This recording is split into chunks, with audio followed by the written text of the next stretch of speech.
Hi everyone, welcome back to my YouTube channel. पिछले video lecture में हमने class 11th का फर्स्ट चैप्टर केमिस्ट्री का some basic concepts of chemistry उसका first video lecture हमने complete किया था, जिसमें हमने क्या स्टडी किया था, मैटर के बारे में, उसकी क्लासिफिकेशंस, ठीक है, और बाकी सिग्निफिकेंट फिगर्स को हमने काउंट करना सीखा था, उसका एडिशन, सब्ट्रैक्शन, मल्टीप्लिकेशन, ये सब हमने कवर कर लिया था। तो आज के इस वीडियो लेक्चर में हम क्या पढ़ेंगे, मैटर की प्रॉपर्टीज़ के बारे में पढ़ेंगे, ठीक है। तो उसकी मतलब दो टाइप की प्रॉपर्टीज़ होती हैं, फिज़िकल प्रॉपर्टीज़ और केमिकल प्रॉपर्टीज़, ठीक है। तो वन बाय वन हम इसको स्टडी करेंगे। तो सबसे पहले हैं फिज़िकल प्रॉपर्टीज़, ठीक है। तो फिज़िकल प्रॉपर्टीज़ में क्या होता है, those properties which can B observed और मेजर्ड विदाउट चेंजिंग आइडेंटिटी और कंपोजिशन ऑफ सब्सटेंस। इसका ये मतलब है कि वो प्रॉपर्टीज़, किसी भी मैटर की वो प्रॉपर्टीज़ जिनको हम ऑब्ज़र्व कर सकते हैं या मेज़र कर सकते हैं without changing identity of that substance. मतलब कि उस सब्सटेंस की आइडेंटिटी और कंपोजिशन लॉस्ट नहीं होनी चाहिए, चेंज नहीं होनी चाहिए, वो प्रॉपर्टीज़ होती है फिज़िकल प्रॉपर्टीज़, ठीक है। जैसे कि वॉल्यूम हो गया, ठीक है, डेंसिटी हो गया, ठीक है, ये सब क्या है, फिज़िकल प्रॉपर्टीज़ है। आगे भी हम डिटेल में पढ़ेंगे इस चीज़ों के बारे में, ठीक है। उसके बाद है केमिकल प्रॉपर्टीज़। केमिकल प्रॉपर्टीज़ क्या होती हैं, वो प्रॉपर्टीज़ जिसमें केमिकल चेंजेस अकर होते हैं सब्सटेंस में, यानी कि जैसे केमिकल रिएक्शंस होती है तो उसमें क्या होता है कि रिएक्टेंट से क्या बनता है, रिएक्टेंट से क्या बनता है, प्रोडक्ट बनता है। तो केमिकल चेंज हुआ ना, उसमें उसकी आइडेंटिटी लॉस्ट हो चुकी है, क्योंकि वो रिएक्टेंट से प्रोडक्ट में कन्वर्ट हो गया, उसमें उसका स्टेट भी चेंज हो सकता है, ठीक है। तो केमिकल प्रॉपर्टीज़ में क्या होता है, सब्सटेंस की आइडेंटिटी लॉस्ट हो सकती है, कंपोजिशन चेंज हो सकती है। तो ये डिफरेंस है फिज़िकल प्रॉपर्टी और केमिकल प्रॉपर्टीज़ के बारे में, ठीक है। उसके बाद हम पढ़ेंगे कि फ़िज़िकल क्वांटिटीज़ क्या होती है। देखो, फिज़िकल क्वांटिटीज़ में दो टर्म होती है, एक होता है नंबर और एक होता है यूनिट।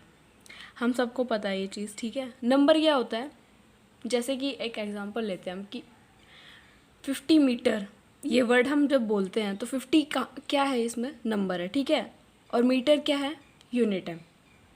तो नंबर और यूनिट, इन दोनों का कॉम्बिनेशन से क्या बनता है, हम फिज़िकल क्वांटिटी को डिस्क्राइब कर सकते हैं।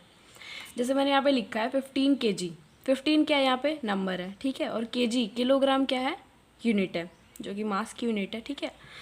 तो ऐसे हम फिज़िकल क्वांटिटी को डिस्क्राइब करते हैं, रिप्रेजेंट करते हैं, ठीक है। अब जैसे हम बात कर रहे हैं नंबर, यूनिट के बारे में, फिज़िकल क्वांटिटी के बारे में, तो नंबर का तो हमें ऑब्वियसली पता है, सिंपल जो काउंटिंग होती है हमारी, नंबर आते हैं 1 2 3 4 5, है ना। और यूनिट क्या होती है, तो यूनिट की हम डेफिनेशन देख लेते हैं कि यूनिट होती क्या है। ऐसा यूनिट सबने पढ़ा है, ऐसा यूनिट के बारे में, इंटरनेशनल सिस्टम ऑफ यूनिट्स, है ना।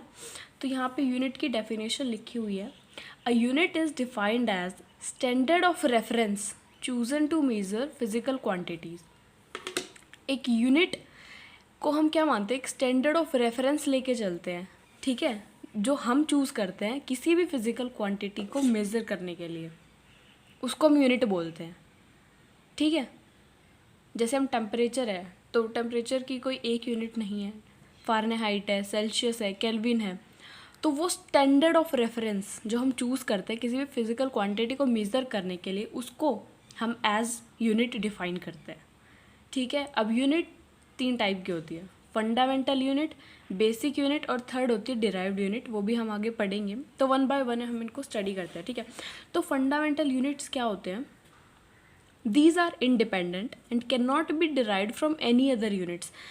फंडामेंटल यूनिट्स वो यूनिट होते हैं जो कि इंडिपेंडेंट होते हैं और किसी दूसरी यूनिट से डिराइव नहीं होते, ठीक है, जो किसी भी दूसरी यूनिट पे डिपेंड नहीं करते, किसी दूसरी यूनिट से डिराइव्ड नहीं होते, वो होते हैं फंडामेंटल यूनिट्स।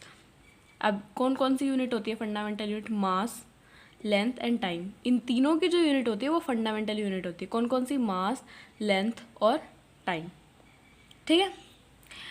उसके बाद है, इट कांट डिफाइन और describe all physical quantities such as temperature, intensity and electric current, okay.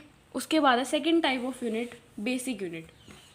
देखो 7 टाइप ऑफ बेसिक यूनिट होती है, तो मैंने लिखा हुआ है, ये फिजिकल क्वांटिटीज़ है, ये इनकी यूनिट्स है और ये इनका सिंबल है, ठीक है। तो हर एक सिंबल का अपना कुछ सिग्निफिकेंस होता है, तो आपको ध्यान रखना है इन सिंबल का, ठीक है, कि लेंथ की जो यूनिट होती है वो मीटर होती है, उसका सिंबल होता है स्मॉल m, ठीक है। मास की यूनिट होती है किलोग्राम, सिंबल kg। उसके बाद टाइम की यूनिट सेकेंड, ठीक है, और उसका सिंबल हम उसको SEC भी लिखते हैं या फिर सिंपल स्मॉल s भी लिख सकते हैं, ठीक है। उसके बाद है फोर्थ टेम्परेचर की यूनिट केल्विन और उसका सिंबल कैपिटल K। ये आपको याद रखना है क्योंकि हर एक सिंबल का अपना खुद का एक सिग्निफिकेंस होता है, इसलिए। उसके बाद है इलेक्ट्रिक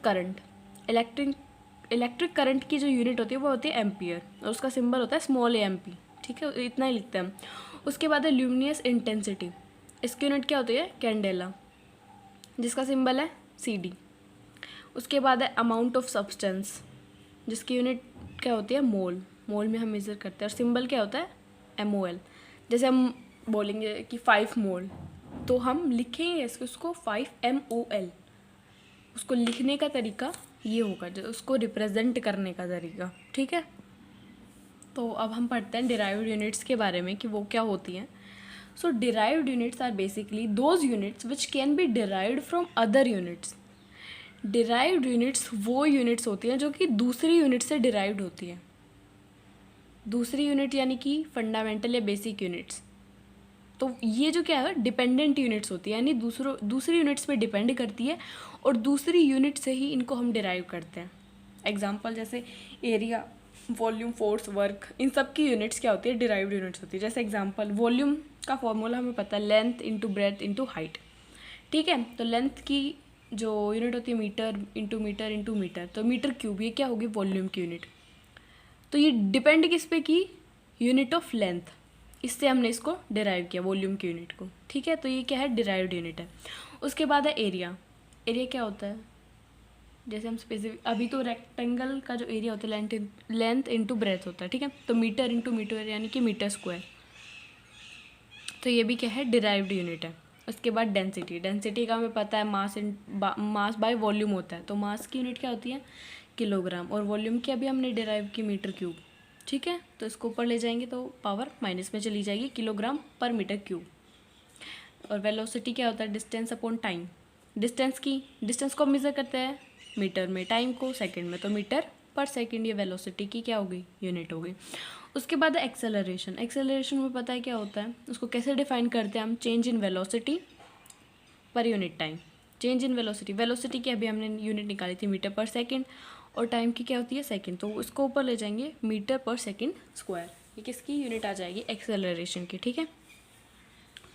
उसके बाद है फोर्स क्या होता है मास इंटू एक्सेलरेशन, तो आप इजीली यहाँ से निकाल सकते हो मास इंटू एक्सेलरेशन की, अभी हमने यहाँ से यूनिट निकाली थी, तो आप इजीली इसको कैलकुलेट कर सकते हो, ठीक है। प्रेशर क्या होता है फोर्स बाई एरिया, ठीक है। तो फोर्स की यहाँ से आ जाएगी और एरिया हमने निकाल ही रखी है मीटर स्क्वायर, तो आप ये इजीली कैलकुलेट कर सकते हो, इनकी यूनिट को डिराइव कर सकते हो। तो ये हमारे एग्जांपल है डिराइव्ड यूनिट्स के, ठीक है। अब हम स्टडी करेंगे कुछ फिजिकल क्वांटिटीज़ के बारे में, जैसे मास और वेट में भी कुछ डिफरेंस होता है, मतलब सुनने में या देखने में तो सेम सा ही लगता है कि इनमें कुछ डिफरेंस भी है। मास और वेट एक ही तो चीज़ है, नहीं है, मतलब एक चीज़ नहीं है, दोनों में स्लाइट डिफरेंस होता है इनमें, ठीक है। तो वो क्या डिफरेंस है वो हम देखते हैं। मास जो होता है ना वो किसी भी बॉडी या किसी सब्सटेंस के अंदर जितना अमाउंट प्रेजेंट होता है ना वो मास होता है, कि उसके अंदर कितना सब्सटेंस प्रेजेंट है, अंदर उस बॉडी के अंदर कितना अमाउंट ऑफ सब्सटेंस प्रेजेंट है वो उस बॉडी का मास होता है, ठीक है। और वेट क्या होता है, जो हमारी बॉडी एक्सर्ट करती है जो फोर्स ड्यू टू ग्रेविटी, वो क्या होता है वेट होता है। देखो मास क्या होता है, किसी भी बॉडी के अंदर कितना अमाउंट ऑफ सब्सटेंस प्रेजेंट है वो उसका मास है, और वेट क्या होता है कि हमारी बॉडी ड्यू टू ग्रेविटी कितना फोर्स एक्सर्ट करती है ना वो वेट होता है। जैसे अभी हम यहाँ पे हैं, ठीक है, तो मेरा वेट कुछ और है, अभी मैं माउंटेन्स पे चली जाऊँ, ठीक है, वहाँ पे मेरा वेट कुछ और होगा, तो वेट जो है वो लॉन्गिट्यूडनल वेरी भी करेगा, बट मास जो है वो क्या रहेगा हमेशा कांस्टेंट रहेगा, मास चेंज नहीं होगा, वेट चेंज हो सकता है। अगर आज आप थोड़ा कम खा लेते हो, 2-3 दिन कम खाओगे तो आपका वेट डिक्रीज़ हो जाएगा, ज़्यादा खा लिया बढ़ जाएगा, ठीक है। तो वेट जो होता है वो चेंज हो सकता है बट मास कांस्टेंट रहता है, ये आपको याद रखना है, इनमें जो डिफरेंस है, ठीक है।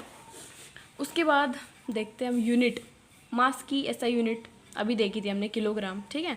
फिर मैंने कन्वर्जन भी लिखा है, कभी कभी आ जाते हैं क्योंकि न्यूमेरिकल प्रॉब्लम में आपको है ना काफ़ी बार यूज़ हो जाते हैं, तो आप याद रख सकते हो इन चीज़ों को। तो 1 किलोग्राम में कितने ग्राम होते हैं, 10⁻3, ठीक है। ऐसे ही 1 मिलीग्राम में कितने होते हैं, 10⁻³ ग्राम। फिर माइक्रोग्राम, माइक्रोग्राम को कैसे म्यू जी से भी हम डिनोट कर सकते हैं, याद रखना है, इसका सिंबल है ये, ठीक है। उसमें कितने ग्राम होते हैं, 10⁻6 ग्राम, ठीक है। मिलीग्राम को स्मॉल mg ऐसे मतलब रिप्रेजेंट कर सकते हैं। ये तो मास की हो गई। उसके बाद वॉल्यूम की देखते हैं। वॉल्यूम की ऐसा यूनिट क्या होती है, मीटर क्यूब, ठीक है। उसकी बेसिक यूनिट जिसमें हम इसको मेज़र करते हैं वो होती है लीटर, ठीक है। अब 1 लीटर में कितने मिलीलीटर होते हैं, 1000 मिलीलीटर, ठीक है। और उतने ही सेंटीमीटर क्यूब होते हैं, यानी कि 1 लीटर में 1000 मिलीलीटर होते हैं और 1000 ही सेंटीमीटर क्यूब होते हैं, ठीक है। अब 1 डेसीमीटर क्यूब में कितने सेंटीमीटर क्यूब होते हैं, 1000। 1 decimetre cube is equals to 1000 centimetre cube. तो ये कुछ कन्वर्जन है जिनको आप लर्न कर सकते हो, क्योंकि ये न्यूमेरिकल में आपको डायरेक्टली हेल्प कर सकते हैं अगर आपको याद होंगे तो, ठीक है। आप डायरेक्टली इनको कन्वर्ट कर पाओगे, जिससे न्यूमेरिकल की यूनिट, क्योंकि लास्ट में हमें यूनिट भी लिखनी पड़ती है, ठीक है ना, इसलिए। अभी ये टेम्परेचर और प्रेशर की और हम देख लेते हैं यूनिट्स। तो टेम्परेचर का मैंने पहले भी बताया था कि इसमें मतलब 3 यूनिट्स है टेम्परेचर को मतलब कि मेज़र करने के लिए, जैसे सेल्सियस, फ़ारेनहाइट और केल्विन, ठीक है। तो इसका कन्वर्जन हमारे पास ये 2 कन्वर्जन्स हैं। इनमें दोनों में कॉमन क्या है कि हमें सेल्सियस में दोनों मतलब सेल्सियस में सेल्सियस कॉमन है इनमें, ठीक है। एक फ़ारेनहाइट और सेल्सियस के बीच का वो है, मतलब उनका रिलेशन है, और एक केल्विन और सेल्सियस के बीच में है, ठीक है। तो जैसे फर्स्ट वाले में है, अगर आपको सेल्सियस दे रखा है तो आप इजीली इस रिलेशन से फ़ारेनहाइट कैलकुलेट कर सकते हो, ओके। और ऐसा भी है कि अगर आपको फ़ारेनहाइट दे रखा है तो आप सेल्सियस भी इजीली कैलकुलेट कर पाओगे इससे, ठीक है। ऐसा ही यहाँ पे है, अगर केल्विन दे रखा है तो सेल्सियस आप इजीली कैलकुलेट कर सकते हो, सेल्सियस दे रखा है तो केल्विन कर सकते हो, ठीक है। एक और चीज़ कि अगर हम सेल्सियस स्केल लेके चलते हैं तो उसमें जो फ्रीजिंग पॉइंट होता है ना, फ्रीजिंग पॉइंट होता है वाटर का, वो क्या होता है 0 डिग्री सेल्सियस, और बॉइलिंग पॉइंट क्या होता है 100 डिग्री सेल्सियस, ये सेल्सियस स्केल में। और फ़ारेनहाइट स्केल में क्या होता है, फ्रीजिंग पॉइंट क्या होता है 32 डिग्री फ़ारेनहाइट, और बॉइलिंग पॉइंट कितना होता है 212 डिग्री फ़ारेनहाइट, ठीक है। तो आप ये याद रखना, ठीक है ना, इसलिए मैंने इसको यहाँ लिखा हुआ है ऐसे। और एक टर्म और आती है उसमें, एब्सोल्यूट ज़ीरो, पता होगी शायद, आपने सुनी भी होगी। एब्सोल्यूट ज़ीरो का क्या मतलब होता है, एब्सोल्यूट ज़ीरो वो टेम्परेचर होता है जब मतलब कि टेम्परेचर 0 केल्विन हो, तो वो होता है एब्सोल्यूट ज़ीरो, ठीक है ना। उसके बाद है प्रेशर, प्रेशर की यूनिट होती है ATM, टॉर, mm, ठीक है। ये इसकी प्रेशर की यूनिट होती है, जैसे 1 ATM में कितने टॉर होते हैं 760। कन्वर्जन आप इसको याद रख सकते हो, ठीक है। तो ये फ़िज़िकल क्वांटिटीज़ हमारी यहीं ख़त्म होती है, फ़िज़िकल प्रॉपर्टीज़, ठीक है। तो आज का जो वीडियो लेक्चर है वो यहीं पे हम समाप्त कर लेते हैं, ठीक है ना। तो इसमें हमने क्या क्या पढ़ा है शुरू से अब तक। पहले हमने देखा कि फ़िज़िकल प्रॉपर्टीज़ में क्या होता है, 2 तरह से उसको कैटेगराइज करते हैं, फ़िज़िकल प्रॉपर्टीज़ और केमिकल प्रॉपर्टीज़। उसके बाद क्या पढ़ा हमने, यूनिट्स पढ़ी है ना, मतलब फ़िज़िकल क्वांटिटी पढ़ी, उसमें नंबर और यूनिट देखा, फिर हमने यूनिट की डेफिनेशन लिखी। उसके बाद देखा कि कितने टाइप के यूनिट्स होते हैं, वो हमने सब पढ़े, fundamental unit, basic unit, derived units, ठीक है। उसके बाद हमने मास और वेट यानी कि फ़िज़िकल क्वांटिटीज़ को देखा, उनकी मतलब जो मास, वॉल्यूम, टेम्परेचर, प्रेशर, इन सब की यूनिट्स देखी हमने और कन्वर्जन देखे, ठीक है। तो आई होप कि आपको वीडियो लेक्चर हेल्पफुल रहेगा, और अब मिलेंगे नेक्स्ट वीडियो लेक्चर के साथ। Till then, thank you so much.